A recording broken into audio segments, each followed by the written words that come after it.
संगठन का है कि मंदिरों में घंटा और जो पूजा आरती है वो समय पर कराई जाएगी, अगर जहां नहीं होगी तो वहां पर दंड भी दिया जा सकता है। परंतु यहाँ पर एक सवाल खड़ा होता है कि जो हमारे देश में कथावाचक हैं और बहुत सारे ऐसे व्यासपीठ पर बैठते हैं, वो कहते हैं कि अगर अजान हो रही है तो हम 2 मिनट के लिए रुक जाएंगे, तो क्या फर्क पड़ता है? देखिए, एक समय था जब ये देश संतों का, महात्माओं का और धर्माचार्य को फॉलो करता था। उस समय जो धर्माचार्य कहते थे, नेता उसे मानते थे। आज स्थिति यह है कि जब भारत के प्रधानमंत्री नरेंद्र मोदी नमाज को सुनकर, अजान को सुनकर अपना भाषण रोक देते हैं, तो उनके गुटके, जैसे मुरारी बापू है गुजरात का, और उनके जो फॉलोवर कथावाचक हैं, जो होने तो उनके गुरु चाहिए थे लेकिन वो गुरु नहीं है, वो शिष्य हैं, तो उन लोगों ने नेताओं को फॉलो करना शुरू कर दिया। और जब वो देखते हैं कि भाई अजान हो रही है, तो वो सोचते हैं कि नरेंद्र मोदी जो इतना बड़ा सम्मानित व्यक्ति है, इतना हमारा अग्रणी है, इतना बड़ा धर्म योद्धा है, तो अगर नरेंद्र मोदी ये कर रहा तो हमें भी करनी चाहिए। आज ये देश नेताओं को फॉलो कर रहा है, ये विनाश का लक्षण है। चौधरी साहब, ये विनाश का लक्षण आप पहले समझिए। आज ये गंगा ऊपर से नीचे की तरफ बहती है, जल बहुत विशेष परिस्थितियों में नीचे से ऊपर की तरफ जाता है, बहुत विशेष परिस्थितियों में। तो ये राजनीति की फैलाई हुई गंदगी है। और दूसरी बात, ये जो धर्माचार्य हैं, जिन्हें आप कथावाचकों को ये व्यासपीठ वगैरह का बता रहे हैं, ये वास्तव में इस्लाम के जिहाद के प्रचारक हैं, ये सनातन धर्म के प्रचारक हैं ही नहीं। ये ना तो वेद का प्रचार कर रहे हैं, ना ये महाभारत का प्रचार कर रहे हैं, ना ये रामायण का प्रचार कर रहे हैं। इन्होंने अपने कुछ भद्दे से ग्रंथ लिख रखे हैं और ये एक्टर की तरह कथावाचक आज हो गए हैं। अभिनय कर, 1-2 लोगों को छोड़कर, अच्छे भी हैं लेकिन वो बहुत कम है। ज्यादातर लोगों का काम लोगों को धर्म बताना नहीं है, बल्कि चुटकुले छोड़ना, गाना सुनाना, संगीत पर उनको एंटरटेन करना रह गया है। तो आप इनकी बातों को बहुत ज्यादा गंभीरता से ना लें। और वैसे भी आज सनातन धर्म में एक बड़े शास्त्रार्थ की जरूरत है। सनातन धर्म में बड़े शास्त्रार्थ की जरूरत है। जो सिद्धांत आज से 5000 साल पहले बिल्कुल ठीक थे, आज हो सकता है उनमें कोई अंतर, कुछ उनमें जो है सुधार करना पड़े हमें। मूल सिद्धांतों को वहीं रखते हुए, धर्म के मूल सिद्धांतों से छेड़छाड़ न करते हुए हमें हो सकता है परंपराओं को बदलना पड़े।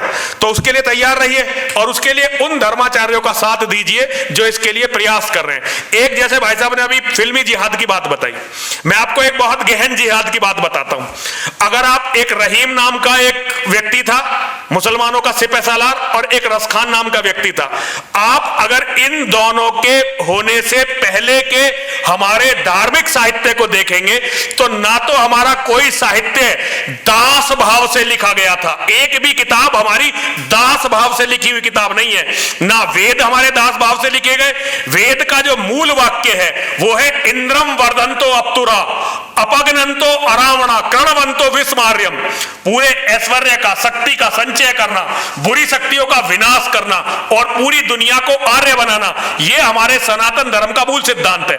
आप रामायण देखेंगे, वाल्मीकि रामायण को आप पढ़ें, वो वीर भाव का ग्रंथ है। महाभारत वीर भाव का ग्रंथ है, हमारे उपनिषद वीर भाव के ग्रंथ हैं। तो ये जो दास भाव का साहित्य है, ये मुसलमानों से पैसे लेकर हमारे कुछ झूठे धर्म गुरुओं ने ये लिखा है। और आप एक बहुत बड़े गूढ़ रहस्य की बात, हालांकि आज का ये विषय नहीं था, लेकिन क्योंकि चौधरी साहब आपने ये विषय ले लिया तो मैं आपको बताना चाहता हूं, अगर आप चाहें तो इसे दुनिया को दिखाइए। हमारे यहां जो कृष्ण का रूप बताया गया है कि एक ऐसा बच्चा जिसे गांव की सारी औरतें अपना पति मानती थी, यह सर्वाधिक विरुद्ध है सनातन धर्म के।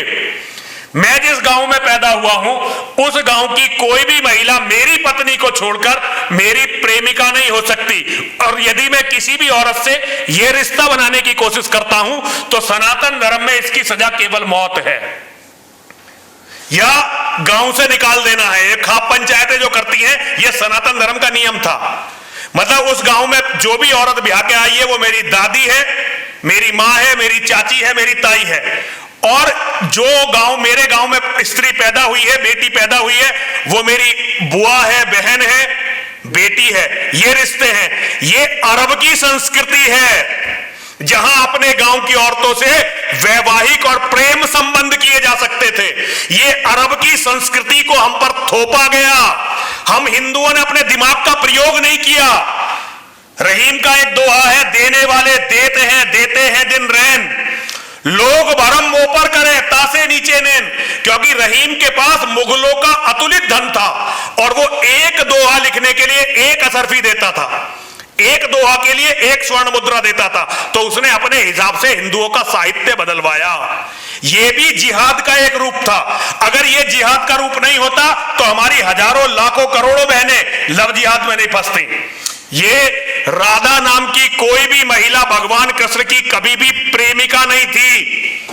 भगवान श्री कृष्ण ने अपने जीवन में कभी भी कोई रास नहीं रचाया।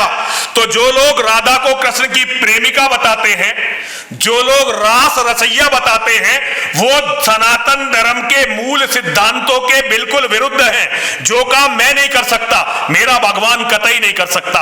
और जो भगवान श्री कृष्ण का रूप है, चौधरी साहब, मैं आपके पिताजी के बारे में वो बातें बताने लगूं तो आप मुझे जूते से मारेंगे। और हमारे तथाकथित कथाकारों ने, धर्माचार्यों ने हम सबके बाप, हम सबके पिता योगेश्वर श्री कृष्ण के बारे में जो बकवास की है, इसी की सजा तो हम लोग भुगत रहे हैं। इसी की सजा तो है कि हम लोग गीता भूल गए और हम लोग नाचने लगे, कूदने लगे, और आज हमारी बहन बेटियां बर्बाद हो रही हैं। गीता को भूलने के कारण ही हमारी ये दुर्गति हुई है। तो इन कथावाचकों को आप कथावाचक मत मानिए, इनको धर्म से मत जोड़िए। ये केवल नेता और व्यापारियों के गठजोड़ का बाई प्रोडक्ट है जो आपके सामने है। नेताओं के और व्यापारियों के गठजोड़ का जो वाई प्रोडक्ट है। उन्हें अपने ट्रस्टों में कुछ पैसा लगाना है और वो सच्ची बात बताना ही नहीं चाहते, क्योंकि उन व्यापारियों के जो रिश्ते हैं वो दुबई से, शारजहां से, सऊदी अरब से और इस्लामिक कंट्रियों से है।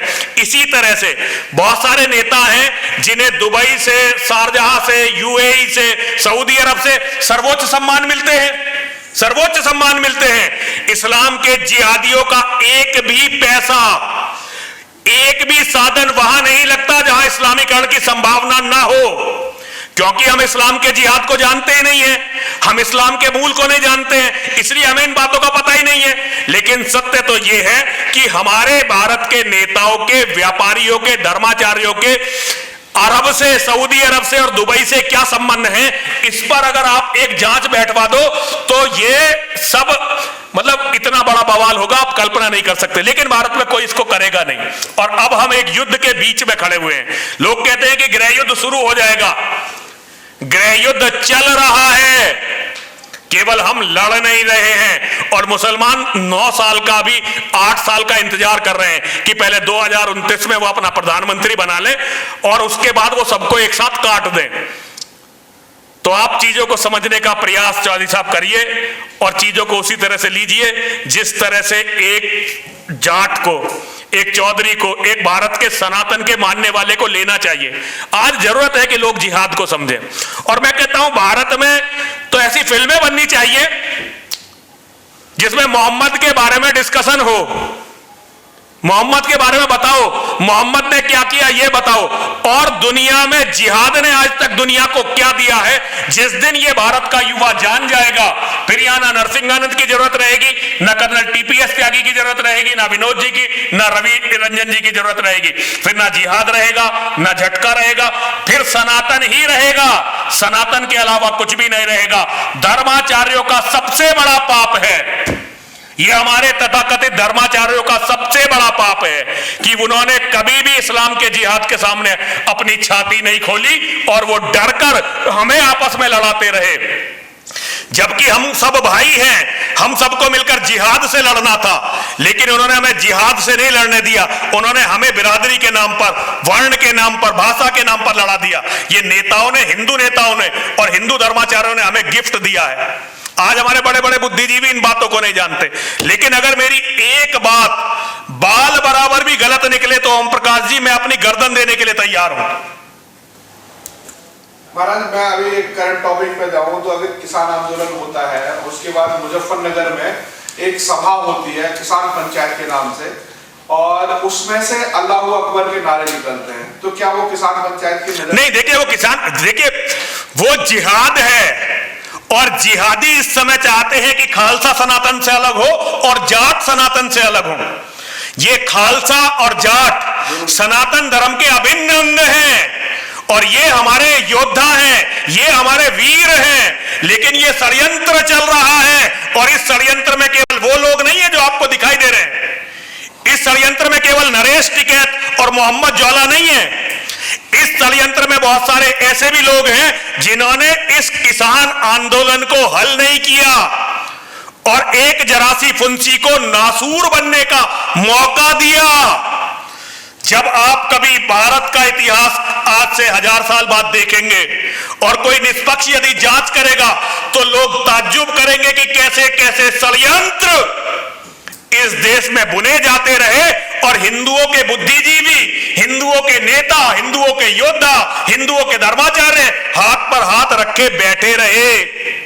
हम सब इतिहास के दोषी हैं और इतिहास हमारी तरफ उंगली करेगा कि तुम क्यों नहीं बोले। ये सब मोहम्मद ज्वाला आपने नाम सुना होगा, ये वो व्यक्ति है जिसने जाटों का नरसंहार करवाया था।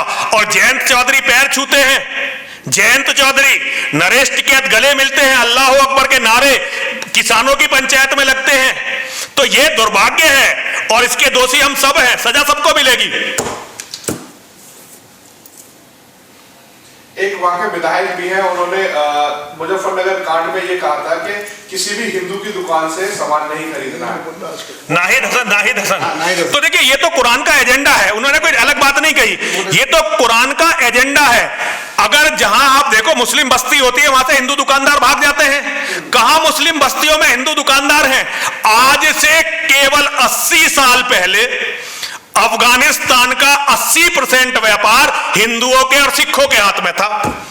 आज 47 से पहले जो आज का पाकिस्तान है, इसका 98% व्यापार हिंदुओं के और सिखों के हाथ में था। आज अफगानिस्तान में कितने व्यापारी हैं हिंदू, या पाकिस्तान में कितने व्यापारी हैं हिंदू? आज वहां जो लोग हैं वो केवल, और अफगानिस्तान में तो रहे नहीं, लेकिन पाकिस्तान में जो हिंदू रह गए हैं वो केवल और केवल गंदगी साफ करने का काम करते हैं, 1-2 लोगों को छोड़कर। तो ये तो इस्लाम की पॉलिसी है, ये तो जिहाद है। ये जिहाद पहले से ही, वो मुसलमान के सिवा किसी से खरीदेंगे ही नहीं, और हिंदू के साथ जब व्यापार करेंगे तो केवल इस नियत से करेंगे कि कैसे ही करके हिंदू का धन छीन सके और हिंदू का नाश कर सके।